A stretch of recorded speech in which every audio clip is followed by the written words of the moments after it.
Scene के अंदर हम एक रिजॉर्ट को देख पाते हैं जहाँ पर बहुत ही भयानक मैसेकर हुआ था। हर तरफ खून ही खून फैला हुआ था, सारा का सारा सामान बिल्कुल अस्त व्यस्त था। जिसके साथ ही सीन यहीं से शिफ्ट होता है कुछ दिन पहले, जहाँ पर हम लोकल गवर्नमेंट वर्कर्स के एक ग्रुप को एक साथ ट्रेवल करता हुआ देखते हैं, जहाँ पर आगे जाकर इनका ग्रुप कोलारंगा नाम की एक जगह पर रुकता है। और तब यहाँ पर रिवील होता है कि यहाँ पर इनको एक मॉल बनाना है जो कि इस एरिया के डेवलपमेंट के लिए होगा, जिससे कि यहाँ पर ज्यादा लोग आएंगे, सबको यहाँ पर बहुत सारी जॉब्स मिलेंगी। अब यहाँ पर इंगेला और योनस इस प्रोजेक्ट को लीड कर रहे थे और स्पेशली इंगेला इस प्रोजेक्ट को लेकर बहुत एक्साइटेड होती है। वो कहती है कि वो लोग यहाँ पर सभी चीजें एंजॉय करते हुए इस प्रोजेक्ट को कंप्लीट करेंगे। जिसके बाद सभी एक रिजॉर्ट पर चले जाते हैं जहाँ पर ये रहने वाले थे। वहाँ पर ये यानी से मिलते हैं जिसका ये रिजॉर्ट था। साथ ही साथ उन्हें गाइड के लिए क्लियो असिस्ट करती है। इनके कुक का नाम कार्ल होता है जो कि काफी ह्यूमरस नेचर का था। साथ ही साथ यहाँ पर रुगेर या फिर रॉजर नाम का भी एक बंदा था जो कि इनका केयरटेकर था। खैर अब सभी अपने अपने रूम में आराम करते हैं और कुछ समय के बाद प्रोजेक्ट को डिस्कस करने के लिए आते हैं। सबसे पहले ये लोग प्रोजेक्ट के मार्केटिंग पर बात करते हैं, जिसमें इन्होंने एक वीडियो एडवर्टाइजमेंट बनाई थी जो कि काफी ज्यादा वियर्ड और बचकानी थी, जिसे ये ऑनलाइन प्लेटफॉर्म पर अपलोड करने वाले थे जिससे इनकी मार्केटिंग होती। अब ये आइडिया ग्रुप के 2 सीनियर मेंबर्स को बिल्कुल पसंद नहीं आता। उनका कहना था कि हमारे टाइम पे तो पैम्पलेट वगैरह हुआ करते थे और उनके हिसाब से मार्केटिंग में कुछ ज्यादा ही पैसे खर्च हो रहे थे और इसका कोई फायदा भी नहीं होने वाला था। इसी बात को लेकर इंगेला और उन दोनों के बीच काफी बहस हो जाती है, जिससे कि हम ये जान पाते हैं कि इससे पहले भी इन लोगों ने एक साथ प्रोजेक्ट पर काम किया था, जिस दौरान भी इन लोगों की एक दूसरे से अच्छी बॉन्डिंग नहीं हुई थी। इन शॉर्ट इस ग्रुप में यूनिटी की कमी साफ साफ दिखाई दे रही थी, जिससे कि इनडायरेक्टली सभी एक दूसरे को टॉन्ट मार रहे थे। अब तभी हम शेफ कार्ल को देखते हैं जो कि इनके ग्रुप के लिए खाना बना रहा होता है कि तभी गैस सिलेंडर खत्म हो जाता है, जिस वजह से कार्ल को उसे लेने के लिए जाना पड़ता है। लेकिन रास्ते में कार्ल के साथ काफी अजीब चीज होती है। जब कार चलाते हुए उसके टायर के अंदर एक बड़ी सी कीलों वाली लकड़ी फंस जाती है, जिससे कि उसका टायर पूरी तरह से पंक्चर हो जाता है। और उस लकड़ी और कीलों को देखकर ये लग रहा था जैसे कि किसी ने जानबूझकर इसको यहाँ पर रख दिया होगा। और यही चीज कार्ल भी ऑब्जर्व करता है और फिर वो जंगल के अंदर जाकर इसका पता लगाने लगता है, जिस दौरान उसे जंगल में कुछ और सेटअप ट्रैप्स दिखाई देते हैं। पर इससे पहले कि वो कुछ भी कर पाता, उसके ऊपर पीछे से आकर कोई अटैक कर देता है और वो मारा जाता है।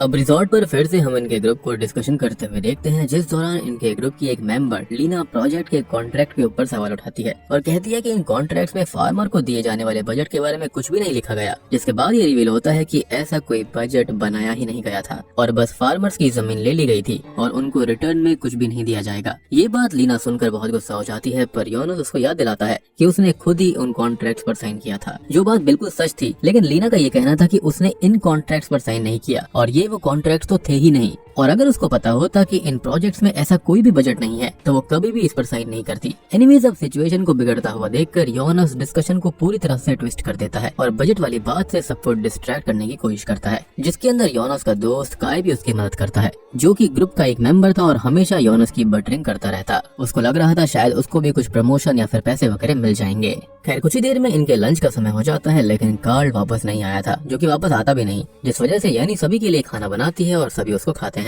अब योनस लीना के पास जाता है और उसको समझाता है कि प्रोजेक्ट में सब कुछ ठीक है और उसने खुद इन कॉन्ट्रैक्ट्स को सोच समझकर साइन किया था। वो अभी स्ट्रेस में है, इसलिए उसे ऐसे थॉट्स आ रहे हैं कि ये प्रोजेक्ट गलत है, पर ऐसा कुछ भी नहीं है। और ये कहकर योनस काफी हद तक लीना को कन्विंस भी कर लेता है। खैर इसके बाद में सभी एक साथ आ जाते हैं क्योंकि इनकी गाइड क्लियो ने उनके लिए एक एडवेंचरस गेम डिसाइड कर लिया था, जिसमें सभी को भाग लेना था। खेल शुरू होने से पहले क्लियो सबको यूनिटी की मोटिवेशन देती है और एक दूसरे के साथ यूनिटी बढ़ाने के लिए वो सभी के फोन भी ले लेती है। और इस ग्रुप के अंदर यूनिटी की तो बहुत ही ज्यादा कमी थी। अब इसी दौरान लीना को ग्रुप के एक दूसरे मेंबर आमिर से एक शॉकिंग बात पता चलती है कि फार्मर पैल्सन जिसके फील्ड पर मॉल बनने वाला है, उसने उसी वक्त खुद को खत्म कर लिया था जब उसके फार्म्स को फोर्सफुली छीन लिया गया था और इस प्रोजेक्ट के लिए खत्म किया गया। अब आगे इनके गेम शुरू होते हैं, जिसके अंदर इनिशियली तो कई जन इसको एंजॉय कर रहे होते हैं, लेकिन धीरे धीरे सभी लोग इसको एंजॉय करने लगते हैं। पर दूसरी तरफ हम उसी किलर को देख पाते हैं जो कि रॉजर और यानी पर भी हमला कर देता है और उन्हें बहुत ही ब्रूटली किसी साइकोपैथ की तरह मार डालता है। खैर तभी हमें फिर से फॉरेस्ट का सीन दिखाया जाता है जहाँ पर सभी ये लोग गेम्स खेल रहे थे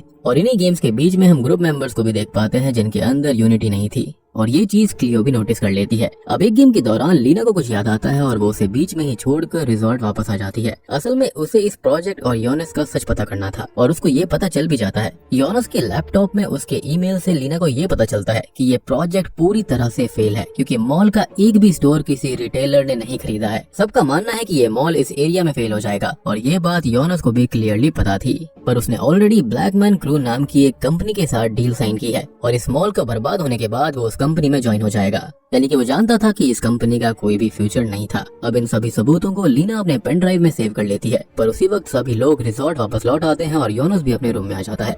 पर लीना किसी तरह से वहाँ पर बिना पकड़ में आए निकल जाती है। अब हम क्लियो को देखते हैं जो कि रिजॉर्ट में कुछ अजीब चीज नोटिस करती है कि उसके सभी मेंबर्स मिसिंग लग रहे हैं, यानी कि रिजॉर्ट के सारे लोग मिसिंग थे और हम जानते हैं कि उनका क्या हुआ है, इसलिए वो उनको ढूंढने लगती है। लेकिन इसी दौरान वो किलर आकर उसे भी काफी बुरी तरह से खत्म कर देता है और उस वक्त उस किलर ने एक कार्टून मास्क पहना हुआ था जो कि योनस के कार्टून का कॉस्ट्यूम था। सीन अब रात की तरफ शिफ्ट होता है जहाँ पर सभी एंजॉय कर रहे थे। तब लीना योनस की असलियत अपने दो सबसे ज्यादा ट्रस्टवर्दी कलीग्स आमिर और नाडिया को बताती है, जिसके बाद तीनों जाकर योनस को कन्फ्रंट करते हैं और अपना प्लान एक्सपोज्ड होता हुआ देखकर योनस लीना को अलग ले जाकर उसे समझाता है कि अगर वो उसका साथ देगी तो उसे भी एक बड़ी कंपनी में वो जॉब दिलवा देगा, जिससे कि उसकी सारी दिक्कतें खत्म हो जाएंगी, क्योंकि ये वाली कंपनी तो वैसे भी डूबने वाली है। पर लीना उसके ऑफर को ठुकरा देती है और उससे कहती है कि उसके पास सिर्फ दो ऑप्शंस हैं, या तो वो कंस्ट्रक्शन को रुकवा दे या फिर वो ये सच जाकर पुलिस ऑफिसर्स को बता देगी। इतना कहकर लीना वहाँ से निकल जाती है और हम योनस के चेहरे पर गुस्से को साफ देख पाते हैं। खैर अब लगभग आधा घंटा बीत जाता है और सभी अपने रूम्स में थे।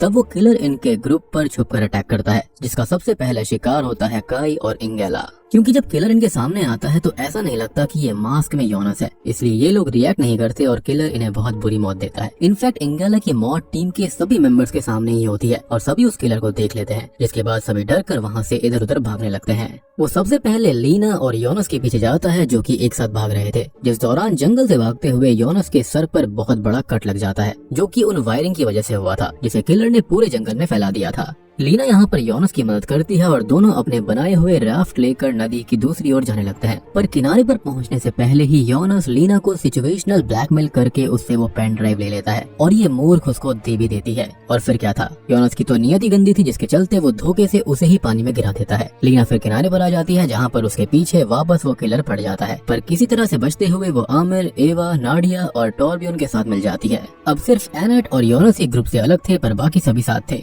और यहीं पर हमें मूवी का सबसे खतरनाक सीन देखने को मिलता है और यहाँ एनेट योनस के सर पर लगी हुई चोट के ऊपर सुई धागे से टाँके मारती है, जो कि वो डिजर्व भी करता है। उसकी हरकतें बहुत गंदी थी और वो पागलों की तरह चिल्लाता रहता है, जो कि बिल्कुल सही था। उसकी वजह से कितने सारे फार्मर्स ऐसे ही चिल्लाए होंगे खुद को खत्म करने से पहले। एनीवेज यहाँ पर एनेट योनस को बताती है कि उसने यहाँ आने से पहले फ्रांस को इस प्रोजेक्ट के बारे में सब बताया था और ये सुनकर योनस बहुत गुस्सा हो जाता है और समझ जाता है कि ये सब फ्रांस ही कर रहा है। असल में फ्रांस इनके ही ग्रुप का एक मेंबर था जिसने पिछले प्रोजेक्ट में गुस्से में आने की वजह से इंगेला के ऊपर हमला कर दिया और शायद इस प्रोजेक्ट में ना होने की वजह से या फिर किसी फ्रस्ट्रेशन की वजह से वो इन सबको मार रहा है। तभी इन पर वापस से वही किलर हमला कर देता है, जिसमें योनस किसी तरह वहाँ से बच के भागने में कामयाब हो जाता है, लेकिन एनेट पीछे ही छूट जाती है। लेकिन जब एनेट उस किलर के करीब होती है, वो उसके मास्क को हटाती है तो वो समझ जाती है कि ये फ्रांस नहीं बल्कि कोई और ही है। पर तब तक किलर उसके सर में चाकू मार देता है और उसकी वजह से उसकी मौत हो जाती है। दूसरी तरफ हम योनस को देखते हैं जो कि किलर से भागते हुए एक नदी में गिर पड़ता है। अब आगे हम बचे हुए मेंबर्स को भी देखते हैं जो कि सभी एक साथ मिलकर कुछ हथियार लेकर घर से बाहर आते हैं और धीरे धीरे जंगल को क्रॉस करने लगते हैं। पर उसी वक्त उन पर वापस से किलर हमला कर देता है, जिसकी वजह से सभी अलग अलग हो जाते हैं। यानी कि यहाँ पर साफ दिख रहा था कि यूनिटी की अभी भी कमी है। यहाँ पर आमिर और लीना एक साथ थे और वो एक रोप के जरिए नदी को पार कर दूसरी तरफ जाने की कोशिश करते हैं, पर एंड पॉइंट पर पहले ही किलर ने शार्प वुडन स्टिक्स लगा रखी थी,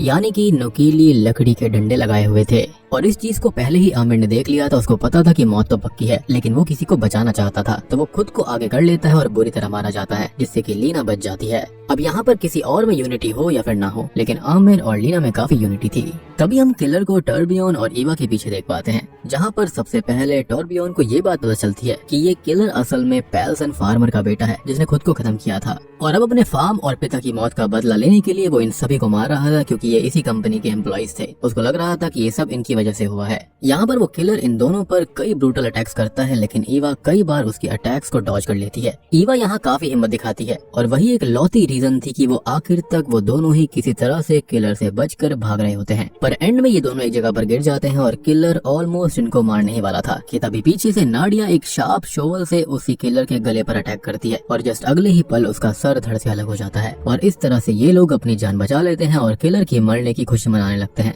दूसरी तरफ हम लीना को देखते हैं जो कि सेफ थी, पर नदी से गुजरते हुए उसके सामने योनस आ जाता है जो कि उसी नदी में गिरा था। योनस उसे देखते ही अपने गुस्से को कंट्रोल नहीं कर पाता और उसे मारने की कोशिश करने लगता है, पर लीना यहाँ पर हिम्मत दिखाते हुए उसके सर के टांकों को यानी कि स्टिचेस को खोल देती है और दर्दनाक तरीके से उसकी मौत हो जाती है। मतलब इस सीन पर मुझे गुस्सा भी आ रहा है, फनी भी लग रहा है, हंसी भी आ रही है, क्या ही बोलूं। खैर आगे हम सभी की डेड बॉडीज को देख पाते हैं जहाँ पर इनकी मौतें काफी दर्दनाक तरीके से हुई थी। और हाँ, यहाँ पर वही सीन दिखाया जाता है जो कि बिल्कुल मूवी की स्टार्टिंग में दिखाया गया था, जहाँ पर खून ही खून था, पूरा रिजॉर्ट अस्त व्यस्त हो रखा था। फिर आगे के सीन में हम देख पाते हैं कि एंडिंग में आकर रिजॉर्ट पर पुलिस ऑफिसर्स आ जाते हैं और यहाँ पर जो लोग बचे हुए थे उनको रेस्क्यू कर लिया जाता है।